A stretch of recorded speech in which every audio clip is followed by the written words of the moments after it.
ঘর্ষণ কোণ এবং ঘর্ষণ শঙ্কু। ঘর্ষণ কোণ ও ঘর্ষণ শঙ্কু। তাহলে ঘর্ষণ কোণ কাকে বলবো? তাহলে ঘর্ষণ বল কোন দিকে কাজ করছিল? এদিকে তো। আর লম্ব প্রতিক্রিয়া বল উপরের দিকে। এই ঘর্ষণ বল এফ, এদিকে কি লম্ব প্রতিক্রিয়া বল এন। ঠিক আছে, তাহলে ঘর্ষণ বল এবং লম্ব প্রতিক্রিয়া বল, ঘর্ষণ বল এবং লম্ব প্রতিক্রিয়া বল এর লব্ধি বল। এদিকে ধরলাম লব্ধি বল, এটা কিউ। তাহলে কি বললাম? ঘর্ষণ বল এবং লম্ব প্রতিক্রিয়া বল এর লব্ধি বল। লম্ব প্রতিক্রিয়া বলের সাথে যে কোণ উৎপন্ন করে একে বলা হয় ঘর্ষণ কোণ। তাহলে ঘর্ষণ কোণ কাকে বলবো? ঘর্ষণ বল এবং লম্ব প্রতিক্রিয়া বলের লব্ধি বল।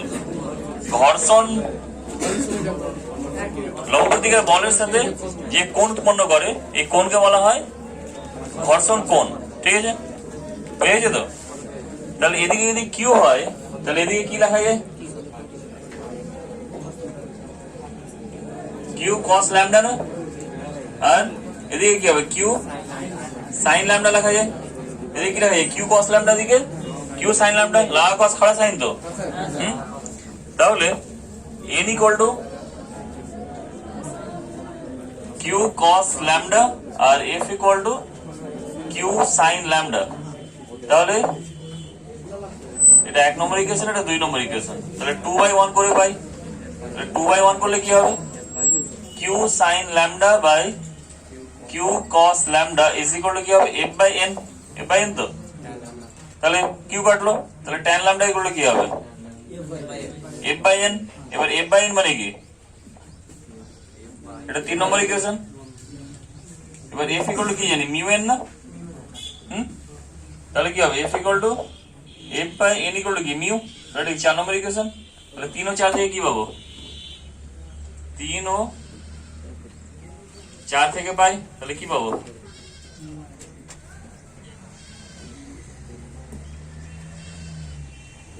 tan ল্যামডা ইকুয়াল টু কি? মিউ না? হয়ে গেল। এফ বাই এন মানে কি? মিউ তো। এই ভ্যালুটা এখানে কি করলাম? বসিয়ে দিলাম। তাহলে কি tan ল্যামডা ইকুয়াল টু কি পেলাম? মিউ পেলাম। তাহলে এটা কার মধ্যে সম্পর্ক আসলো? ঘর্ষণ কোণ এবং কি ঘর্ষণ গুণাঙ্কের মধ্যে। ঘর্ষণ কোণ এবং, তাহলে ঘর্ষণ গুণাঙ্ক ঘর্ষণ কোণের ট্যানজেন্টের সাথে সমান। তাহলে ঘর্ষণ গুণাঙ্ক কি হবে? ঘর্ষণ কোণের ট্যানজেন্টের সাথে সমান তো। হয়ে গেল। দেখো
কি হলো?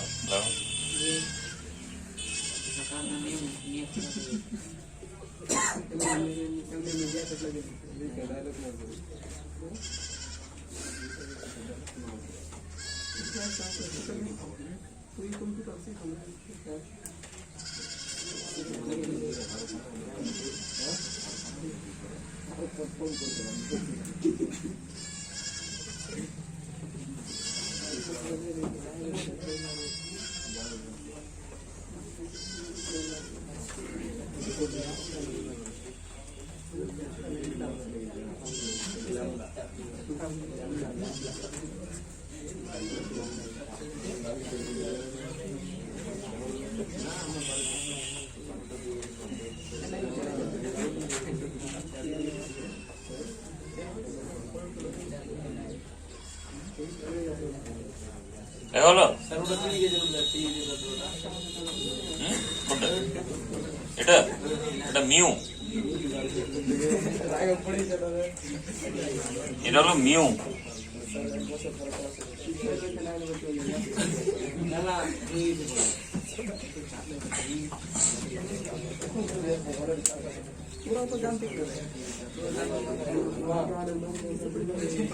আচ্ছা এবার দেখো এন এফ এবং কিউ এর মধ্যে রিলেশন বের করবো। তাহলে এফ এন আর কিউ এর মধ্যে রিলেশন কিভাবে বের করবো? তাহলে 1 নম্বর আর 2 নম্বর স্কোয়ার কে সমীকরণকে যদি স্কোয়ার করে যোগ করে দিই হবে না? দেখি কি হয়। তাহলে 1 স্কোয়ার প্লাস 2 স্কোয়ার করলাম, মানে 1 নং সমীকরণকে কি করলাম? বর্গ করলাম। আর কি 2 নং সমীকরণ বর্গ করলাম, বর্গ করে কি করবো? যোগ করে দেবো। তো যোগ করলে কি হবে? N square plus F square, এটা তো হবে। এদিকে কি হবে? এন স্কোয়ার এফ স্কোয়ার দুটোকে যোগ করে দেবো। তারপর এদিকের স্কোয়ার প্লাস এদিকের স্কোয়ার, তাহলে কি হবে? Q square cos square lambda plus Q square sine square lambda. তাহলে or N square plus F square equal to Q square common, তাহলে কি হবে? কস স্কোয়ার ল্যামডা প্লাস কি সাইন স্কোয়ার ল্যামডা। তাহলে cos square lambda plus sine square lambda কত? 1। তাহলে or N square plus F square equal to Q square, তাহলে or Q square equal to N square plus F square. তাহলে অতএব Q equal to কি হবে? Root over of N square plus F square. এটা কি হলো? N F আর Q মধ্যে রিলেশন না? ঘর্ষণ বল, লম্ব প্রতিক্রিয়া বল আর কি এদের রথি বলের মধ্যে রিলেশন। এটা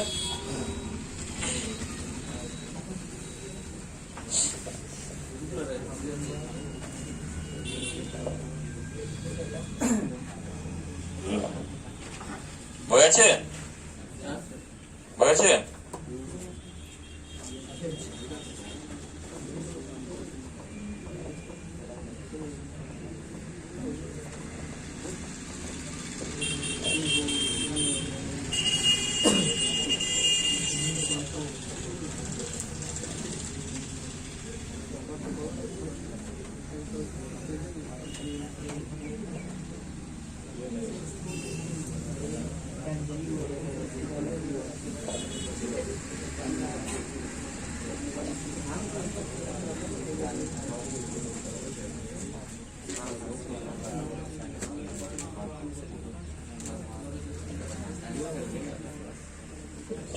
এটা 1 না? Sine square theta plus cos square theta কত? 1 না? কি ল্যামডাটা কোন? এই কোনটা তো ল্যামডা কি বললাম? ঘর্ষণ কোণ বললাম না এটাকে? এটা কি থিটা কি ল্যামডা?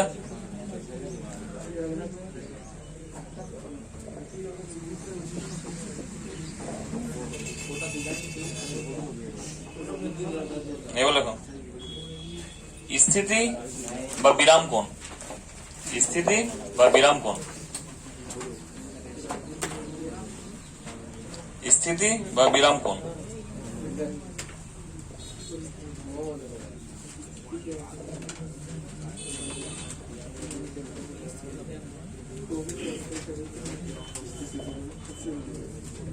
স্থিতি বা বিরাম কোণ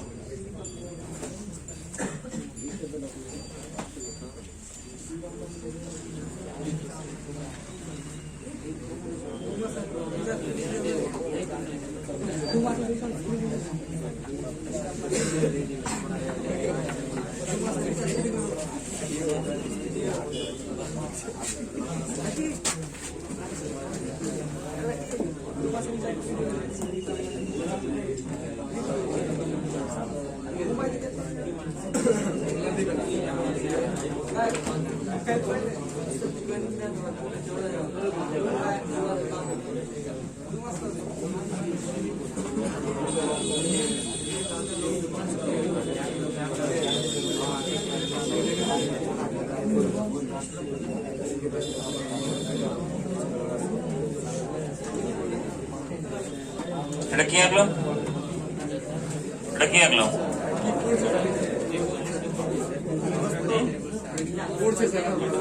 পড়ছে। এটা কি? এই তলটার নাম কি? এই তলটার নাম কি? অতিভুজ। তলটার নাম কি? দেখা দিই। এই তলটা এইভাবে ছিল তো, এটা কি? এই তলটার নাম কি? অনুভূমিক তল। তলটাকে উঠিয়ে দিলাম একটু। ওই তলটা না এটা? এই তলটা এইভাবে ছিল, এই তলটাকে কি করলাম? উঠিয়ে দিলাম তো এইভাবে। কি হলো এটা তলে? নাম কি তলের?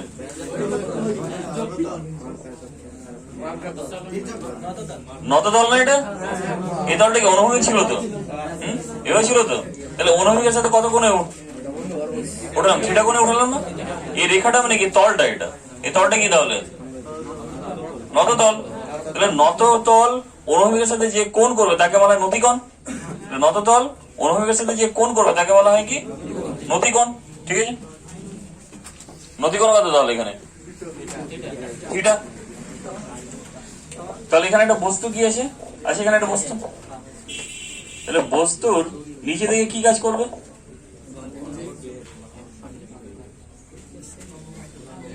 ওজন কাজ করবে না? নিচে দিকে কি কাজ করবে?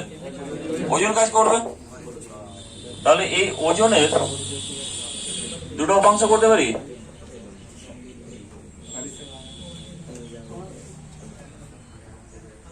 একটা এদিকে একটা এদিকে। তাহলে এই কোণটা থিটা হলে এই কোণটা কত?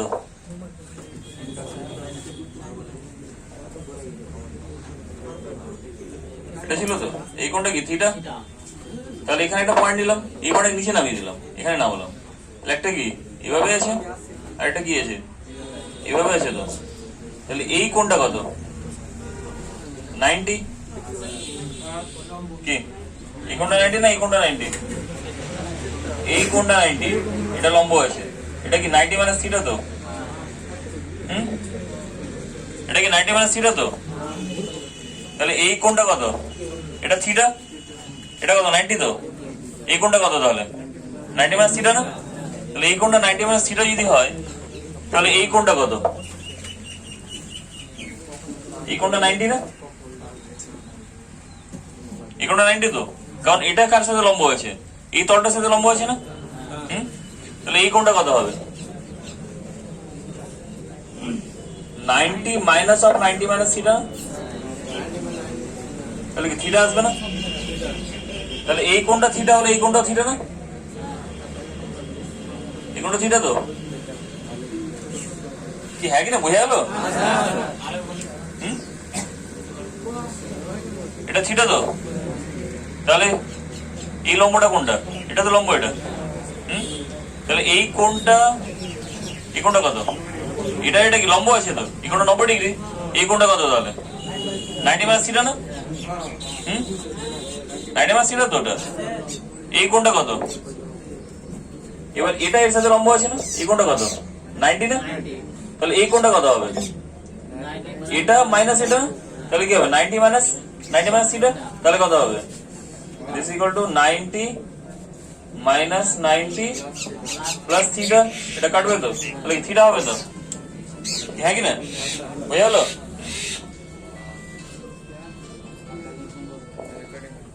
কি হলো? তাহলে এটা যদি থিটা, তাহলে এটাও থিটা। তাহলে এটা যদি এমজি হয়, এটা কত? এমজি কস থিটা না? লা কস খাড়া সাইন তো।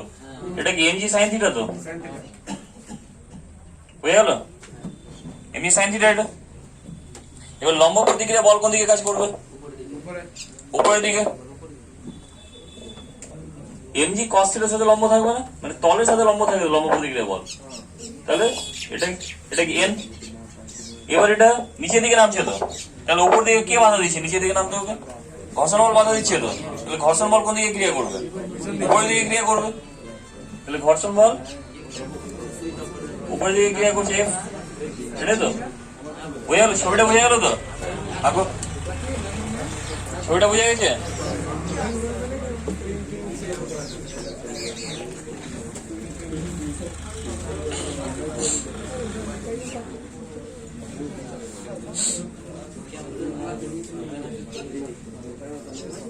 ছবিটা বোঝা গেছে? বোঝা গেছে?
কি হয়েছে?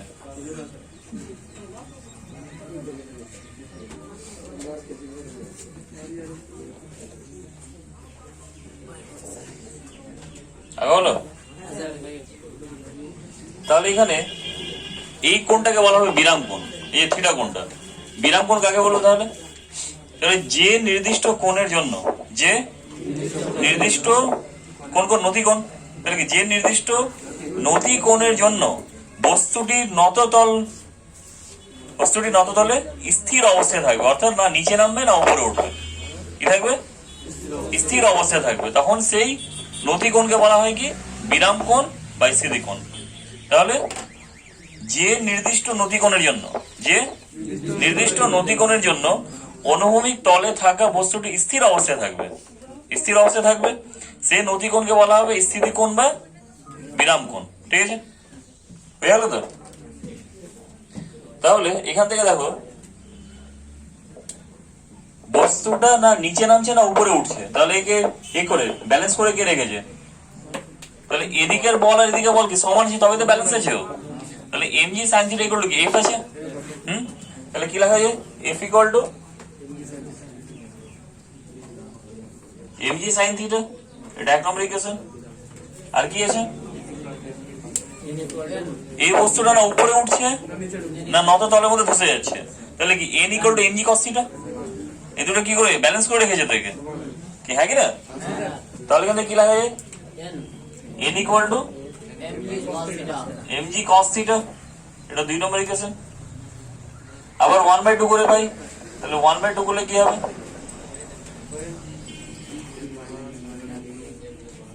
তাহলে কি হবে? f by n equal to mg sin theta by mg cos theta, এটা তো হবে। তাহলে mg কাটলো, তাহলে কি হয়ে গেল তো? আবার f মানে কি? এখানে কি মিউ এন না? তাহলে কি লেখা যায়? মিউ এন বাই কি হবে? n ইকুয়াল টু কি? tan theta. তাহলে n কাটলো, তাহলে অতএব কি মিউ সমান tan থিটা। এর আগে কি রেখেছিলাম? মিউ সমান tan ল্যামডা রেখেছিলাম।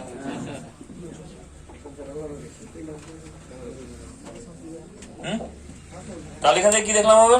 যে নত তলে রাখা বস্তুর এবং নততলে রাখা বস্তুর এবং নততলের মধ্যে ঘর্ষণ গুণাঙ্ক নতি কোণের বা স্থিতি কোণের ট্যানজেন্টের সমান না? হ্যাঁ কি না? ট্যানজেন্টের সমান হয়ে গেল কি? হ্যাঁ কি না? বোঝা গেছে তো? লিখে নাও তাহলে।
তাহলে এখানে কি দেখলাম, ঘর্ষণ গুণাঙ্ক কার সাথে সমান, থিটাটা কি স্থিতি কোণ, তো তাহলে স্থিতি কোণের ট্যানজেন্টের সাথে সমান। আবার ওখানে দেখলাম মিউ ইকুয়াল টু কি ট্যান ল্যামডা। তাহলে কেস 1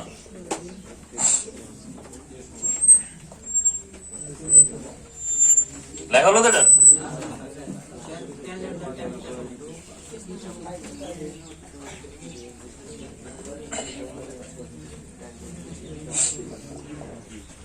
তাহলে কেস 1 লেখো।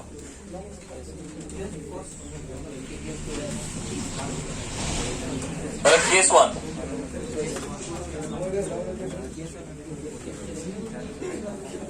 তলটি যদি সম্পূর্ণ মসৃণ হয়, অর্থাৎ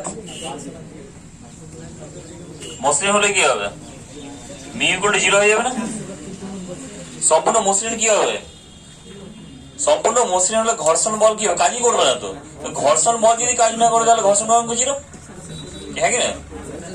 তাহলে আমরা কি পেলাম, mu equal to tan theta. তো mu equal to tan theta, তাহলে কি হবে, ট্যান থিটা ইকুয়াল টু কি হবে মিউ, তাহলে ট্যান থিটা ইকুয়াল টু কি 0, দিস ইকুয়াল টু কি ট্যান 0, তাহলে থিটা ইকুয়াল টু কি 0 ডিগ্রি। তাহলে এ কত, নতিকোণ কত হবে, 0 হবে। লিখে নাও, বোঝা গেল, কেস 1টা বোঝা গেল। তো যদি মসৃণ তল হয় তাহলে সেটা কি হবে, অনুভূমিক মানে সামান্য উপরে তুললেই, সামান্য উপরে তুললে বস্তুটা কি হবে, নিচে নামতে আরম্ভ করে দেবে, কারণ ওটা এটা স্থির থাকবে কোথায়, থিটা ইকুয়াল টু 0 ডিগ্রিতে স্থির থাকবে, আদারওয়াইজ থাকবে না। থিটা ইকুয়াল টু কি থাকবে, 0 ডিগ্রিতে স্থির থাকবে, ঠিক আছে।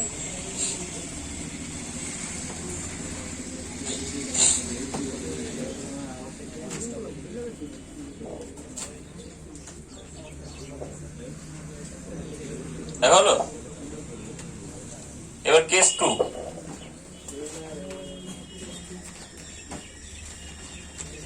স্থিতি কোণ বস্তুর আকার ও ভরের উপর নির্ভর করে। কার উপর নির্ভর করে, তাহলে বস্তুর আকার এবং বস্তুর ভরের উপর নির্ভর করে।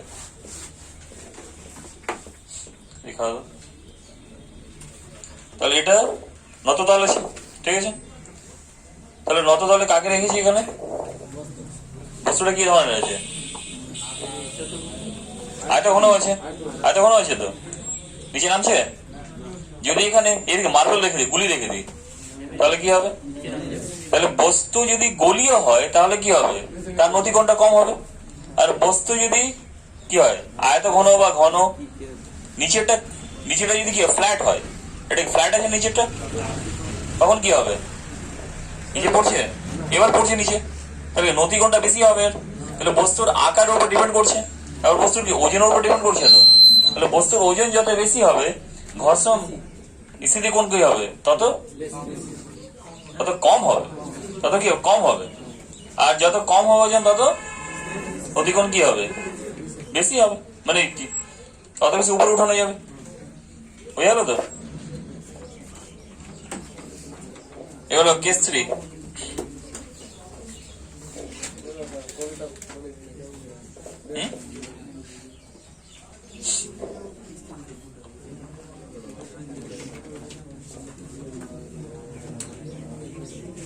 কেস 3,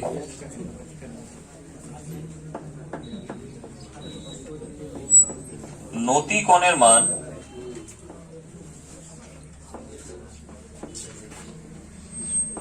স্থিতি কোণ অপেক্ষা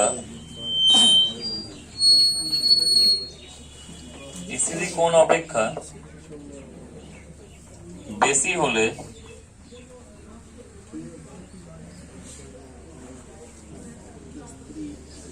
বস্তুটিকে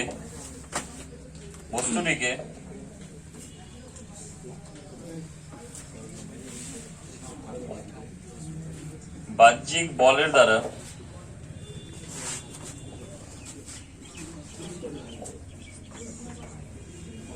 স্থির অবস্থায়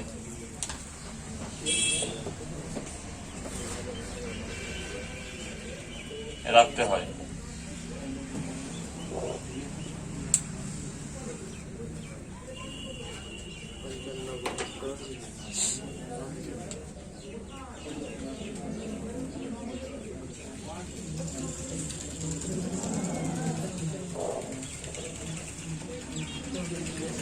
এগুলি কোশ্চেন কিন্তু একটা শর্ট কোশ্চেন।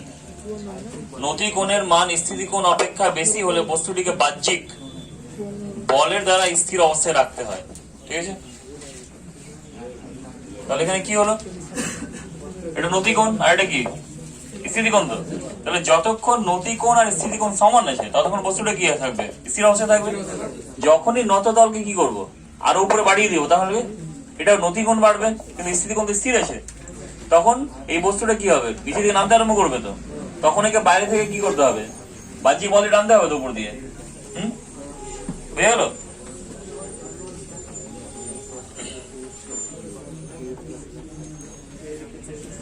কেস 4,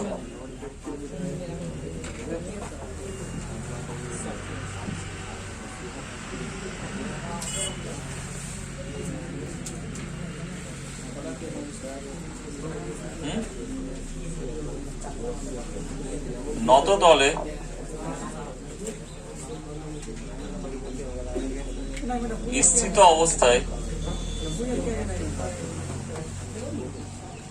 স্থিত অবস্থায় থাকা বস্তুর ক্ষেত্রে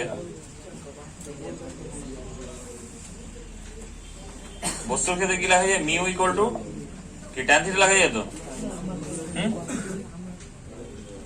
প্রমাণ করলাম না এটা, মিউ ট্যান থিটা। তো এর আগে কি প্রমাণ করেছিলাম, মিউ ট্যান ল্যামডা প্রমাণ করেছিলাম। বাদিকটা মিউ আছে না, তাহলে অতএব কি tan theta equal to tan lambda, তাহলে অতএব কি থিটা ইকুয়াল টু ল্যামডা।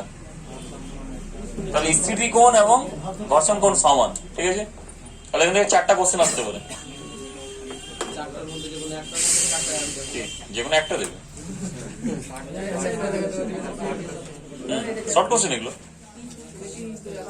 যেমন দিয়ে দিল কি, ঘর্ষণ কোণ আর স্থিত কোণ কখন সমান হয়,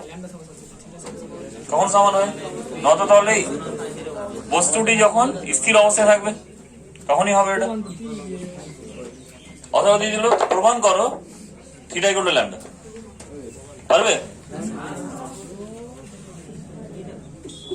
অথবা দিয়ে দিল স্থিতি কোণ কার উপর নির্ভর করে, বস্তুর আকার, ভর আর নতি কোণ। বস্তুর ভর, আকার আর কি নতি কোণ। ঠিক আছে, অনেকগুলো কোশ্চেন আসতে পারে এখান থেকে। এগুলো লেখো, কয়েকটা কোশ্চেন লিখে নাও। ঘর্ষণ কোণ কাকে বলে, লেখো। উত্তর তো লিখিয়ে দিলাম আগে। ঘর্ষণ কোণ কাকে বলে,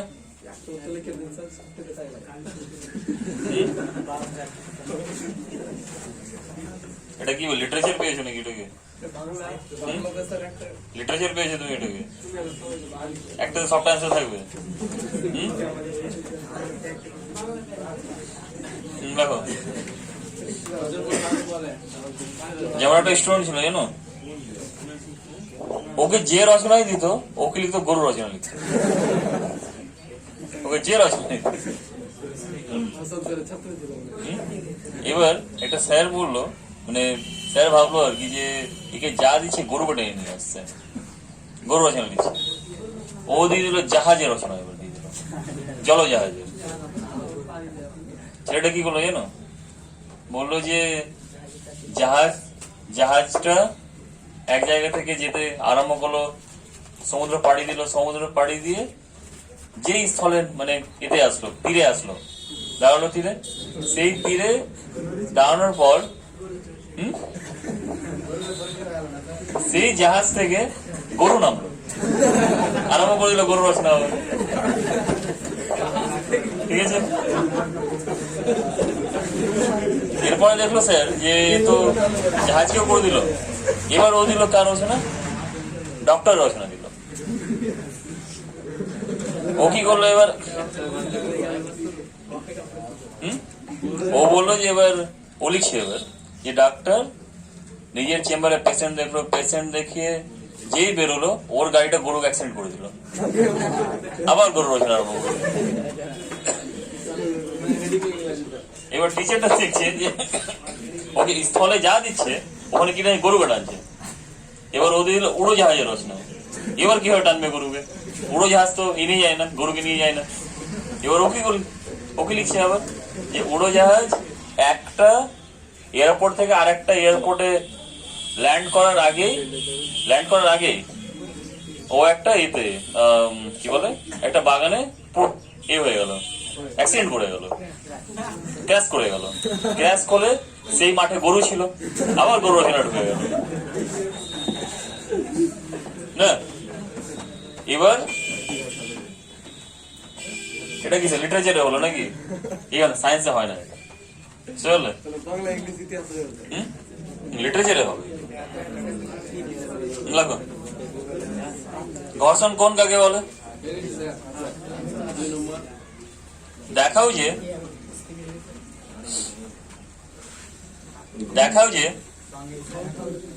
আলাদা কোশ্চেন দেখাও যে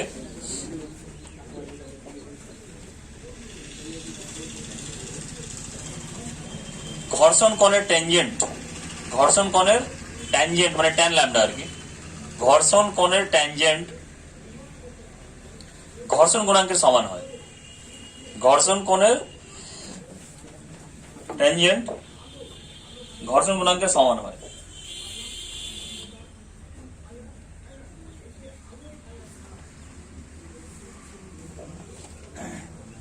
নেক্সট লেখো, স্থিতি কোণ বা বিরাম কোণ কাকে বলে, স্থিতি কোণ বা বিরাম কোণ কাকে বলে।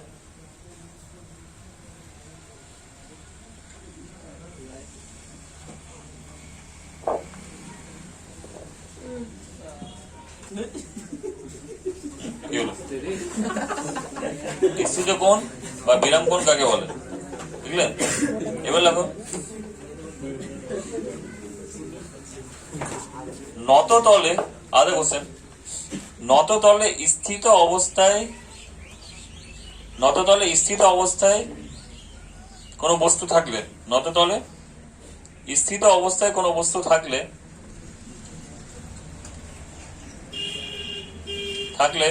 কমা স্থিতি কোণের ট্যানজেন্ট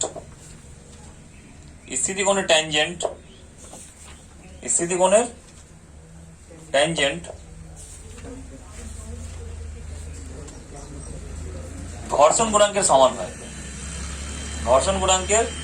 সমান হয়।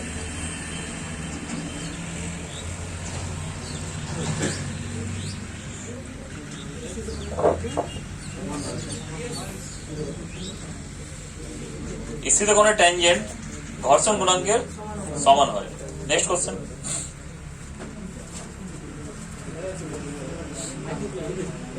নত তলে স্থিত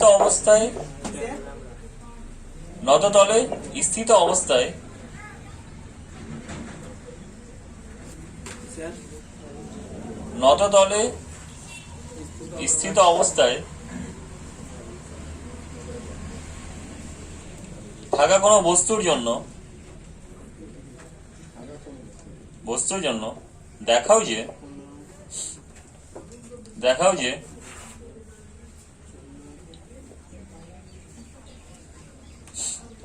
যে ঘর্ষণ কোণ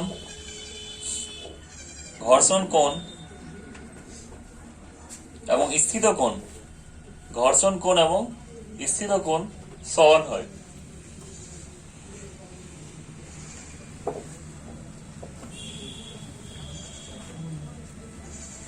নেক্সট কোশ্চেন,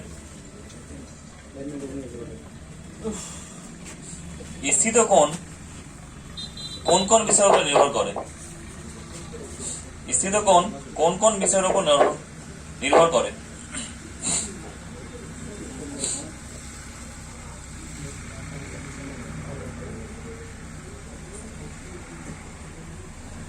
স্থিত কোণ কোন কোন বিষয়ের উপর নির্ভর করে?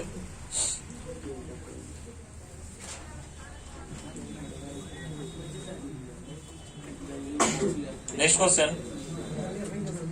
নতি কোণ স্থিতি কোণ অপেক্ষা বড় হলে কি ঘটবে?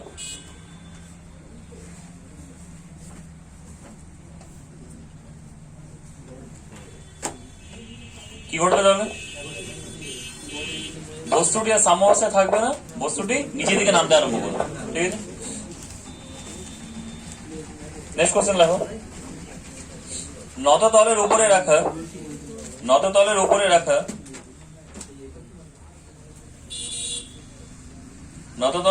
রাখা বস্তুর ত্বরণের রাশিমালা নির্ণয় করো। বস্তুর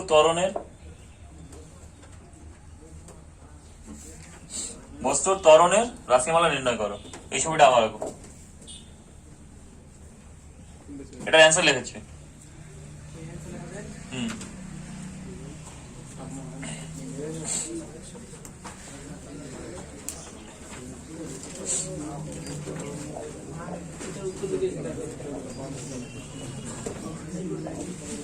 এটা ছবি আঁকো আবার। এই ছবিটা বোঝা গেছে তো? এই ছবিটা আঁকো।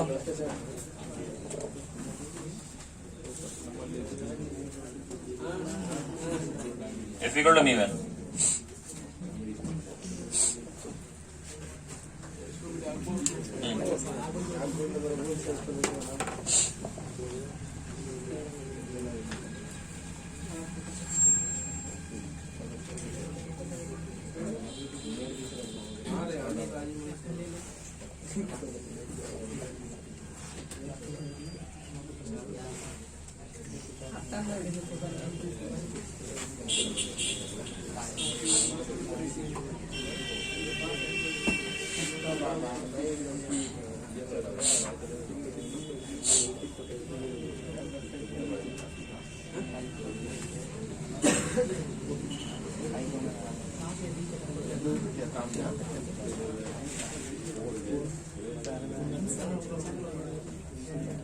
আগে হলো লেখো।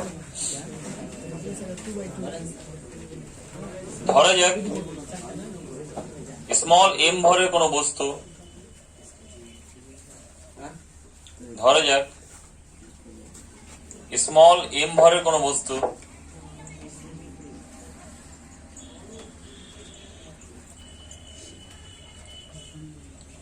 থিটা কোণে আনত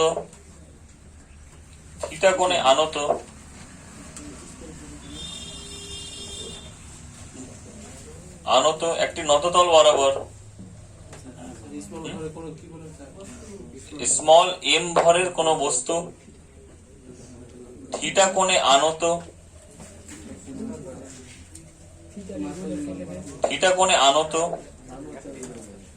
একটি নততল বরাবর স্মল এ ত্বরণ নিয়ে নিচে নামছে।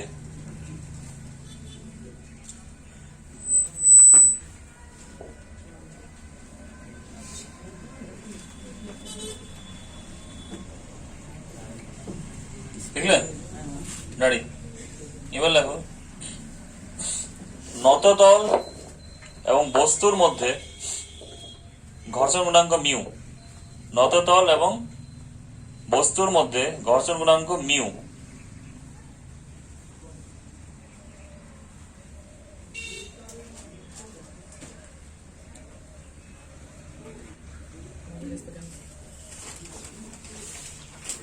নততল এবং বস্তুর মধ্যে ঘর্ষণ গুণাঙ্ক মিউ।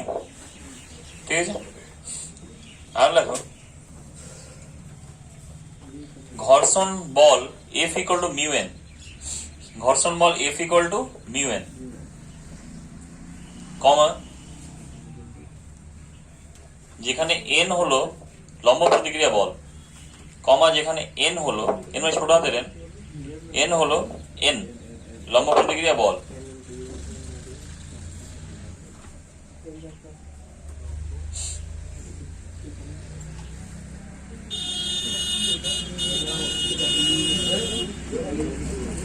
হলো এবার লেখো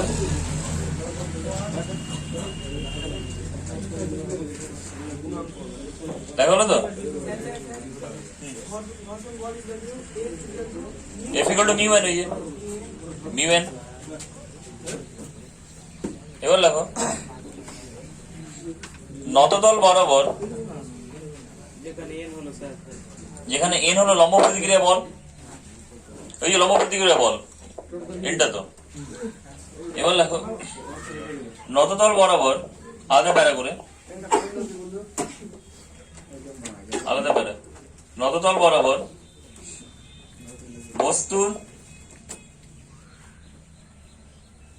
বস্তুর ওজনের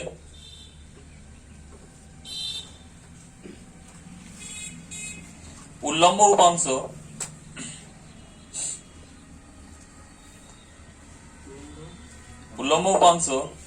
নততল বরাবর বস্তুর ওজনের উল্লম্ব উপাংশ mg cos থিটা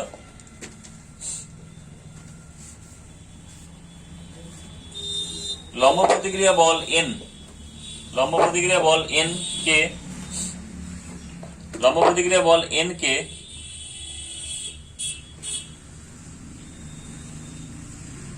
কে প্রতিমিত করে, n কে ছোট হাতের n প্রতিমিত করে, প্রতিমিত মানে কি ব্যালেন্স করে, ঠিক আছে? অর্থাৎ n equal to mg cos theta, অর্থাৎ n equal to mg cos theta, এটা তো।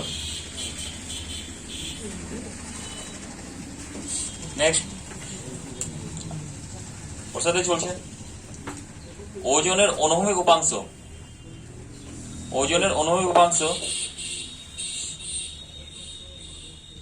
mg sin theta, ওজনের অনুভূমিক উপাংশ mg sin theta বস্তুকে নিচের দিকে নামতে সাহায্য করছে।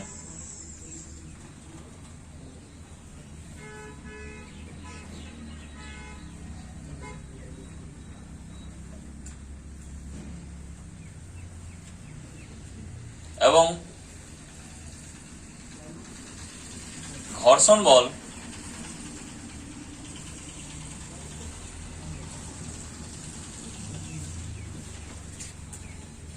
বিপরীতে ক্রিয়া করায়, এবং ঘর্ষণ বল বিপরীতে ক্রিয়া করায়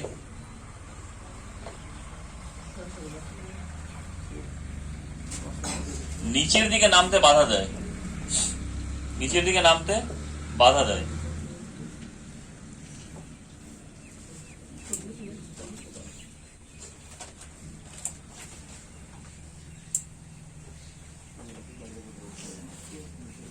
নিচের দিকে নামতে বাধা দেয়, ঠিক আছে?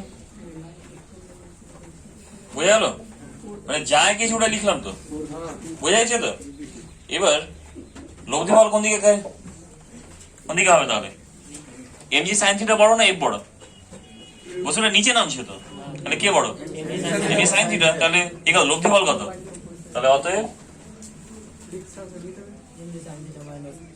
লব্ধি বল ইকুয়াল টু কত mg sin theta minus f না, হ্যাঁ কি না? অতএব mg sin theta minus f equal to কি ma না? লব্ধি বল ইকুয়াল টু কি ভর ইন্টু ত্বরণ না, হ্যাঁ কি না? তাহলে और উল্টে দিলাম এটাকে, তাহলে ma equal to mg sin theta minus f, তাহলে और ma equal to mg sin theta minus mu n, এটা তো। আবার n ইকুয়াল টু কি, और ma equal to mg sin theta, n equal to কি ছিল মিউ mg cos থিটা না, n equal to mg cos theta তো। তাহলে और এখানে কি কমন যাবে, ma equal to mg common, তাহলে কি হবে sin theta minus mu cos theta, K n equal to mg cos theta, mu তো আছে এখানে অলরেডি, মিউ আছে না, এখানে কি আছে n এর ভ্যালু বসানো শুধু mg cos থিটা, তাহলে m কাটলো, তাহলে অতএব কি হবে a equal to g into sine theta minus mu cos theta, এটা তো হবে, কি হলো, বুঝে গেছে? তাহলে এটা কি ত্বরণের সমীকরণ, রাশিমালা।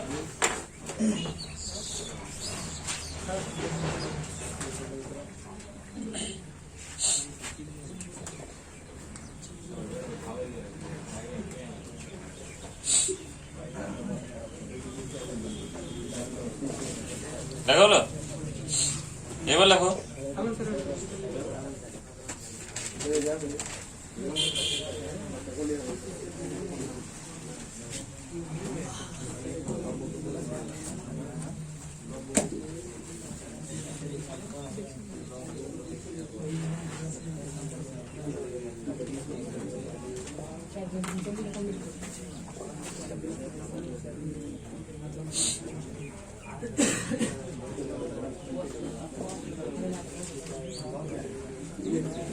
লেখা হলো,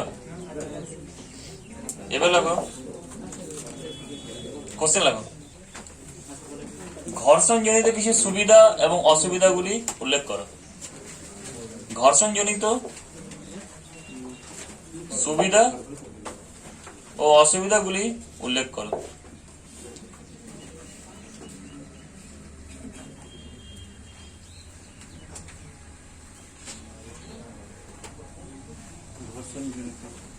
সুবিধা এবং অসুবিধাগুলি উল্লেখ করো।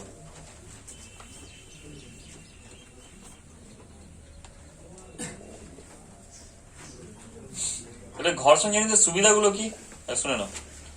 আমরা যে হাঁটতে পারছি, কিছু হাঁটতে পারছি, ঘর্ষণ নয়। যদি ঘর্ষণ না থাকতো তাহলে আমরা কি করতাম, স্লিপ করে বেড়াতাম নাকি, এখানে দাঁড়াতাম ওখানে পৌঁছে যেতাম নাকি, স্লিপ করতাম শুধু, গাড়ি লাগতো না নাকি, টাকা খরচা হতো না যানবাহনে, অটোমেটিক নাকি, ভাড়া বেজে যেত। আর কি হতো, দেশলাই জ্বালাচ্ছ তো, দেশলাইটা কি হতো, জ্বলতো না, ঠিক আছে। আর কি হচ্ছে, মইকে খাড়া করছো তো, তাহলে মইটা কি খাড়া ভাবে থাকতো না, পড়ে যেত। এগুলো কি সুবিধা তো। আর কি সুবিধা, আমরা এখন জামা কাপড় কাচ্ছি, তখন জামা কাপড় থেকে কি হচ্ছে, শুধু বাইরে বেরিয়ে আসছে না, জামা কাপড় যখন কি ঝাড় দিচ্ছি তখন কি বেরিয়ে আসছে না শুধু, এগুলো সুবিধা। আর কি সুবিধা, যদি এটা ঘর্ষণ না থাকতো তাহলে কি জামা কাপড়কে একবার কি করতে ঝাড় দিতে, জামা কাপড় থেকে কি হতো, হাতে কি সুতো চলে আসতো হাতে না। এবং ঘর্ষণের জন্য আর কি হয় তাহলে, তাহলে ঘর্ষণের জন্য জামা কাপড়কে পরিষ্কারও করা যায় ঘর্ষণের জন্য, কে হাত কোন বস্তুকে হাতে ধরা, ওটা কার জন্য, ঘর্ষণের জন্য হয়। এগুলো কি, এতগুলো কি সুবিধা আছে। এবার গাছ কি হচ্ছে, গাছ মাটিতে শিকড় জমি রেখেছে তো, ওটা কার জন্য, ঘর্ষণের জন্য। এবার বোর্ডে লিখছি তো, এগুলো কি খাতায় লিখছো তো? তাহলে এগুলো আটকে থাকছে কেন? ঘর্ষণের জন্য আটকে থাকছে। বুঝে গেল? এবার এতগুলো সুবিধা থাকা সত্ত্বেও কিছু অসুবিধাও আছে। যেমন দেখবে মাঝে মধ্যে যন্ত্রপাতিগুলো কি ক্ষয় হয়ে যায় না? টিউবওয়েল আছে তো, টিউবওয়েলের উপরটা দেখবে ক্ষয় হয়ে যায় না টিউবওয়েলের? কিসের জন্য? ওটা ঘর্ষণের জন্য হয়। তাহলে কি যন্ত্রপাতি ক্ষয় হয়? আর কি হয়? যন্ত্রপাতি কি হয়? ভেঙে যায়। যেমন দেখবে বাইকে কি দেওয়া হয়, বাইক গাড়ি এগুলোতে কি দেওয়া হয়, যে কোনো যন্ত্র মোবিল দেওয়া হয় তো। সাইকেল চালাও তো এরকম তেল দাও না সাইকেলে? চেনে তেল দাও তো? কেন দাও? ঘর্ষণ কমানোর জন্য তো। যদি তেল না দাও তাহলে চেনটা কি হবে? একসময় ছিঁড়ে যাবে চেনটা। হ্যাঁ। তারপরে এই দেয় ইঞ্জিনে কি দেয়? মোবিল দেয় না? কেন দেয়? কারণ ঘর্ষণকে কম করার জন্য। তাহলে ঘর্ষণ যত কম হবে তত বেশি কি হবে? ইঞ্জিনটা বেশি টিকবে। সার্ভিস ভালো দিবে নাকি? বুঝে গেল? এবার দেখো আবর্ত ঘর্ষণ কাকে বলে?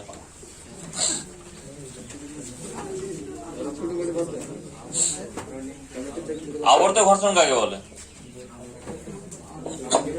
ওর সাথে লেখো আবর্ত ঘর্ষণ। আবর্ত ঘর্ষণ কাকে বলে লিখলে? এবার লেখো পিছলানোর জন্য গতি ও আবর্ত গতির মধ্যে পার্থক্য। পিছলানোর জন্য গতি এবং আবর্ত গতির মধ্যে পার্থক্য।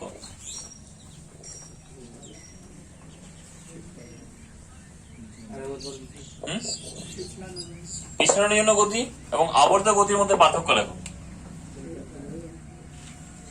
সাইকেল চালাও তো? এটা ধরুন সাইকেলের চাকা আছে, ঠিক আছে?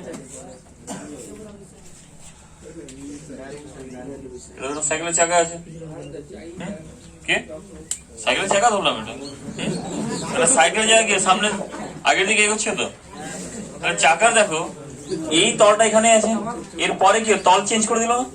এই তলটা এখানে আসলো, এই তলটা এখানে আসলো, আস্তে আস্তে স্পর্শ তল কি চেঞ্জ হচ্ছে তো, হ্যাঁ কি না? তাহলে আবর্তনের জন্য যখন কোনো বস্তুর তল এবং কোন অনুভূমিক তলের স্পর্শ তল বারবার পরিবর্তিত হয়ে যে ঘর্ষণ উৎপন্ন করে একে বলা হয় আবর্ত ঘর্ষণ। বুঝে গেল? তাহলে কোন বস্তুর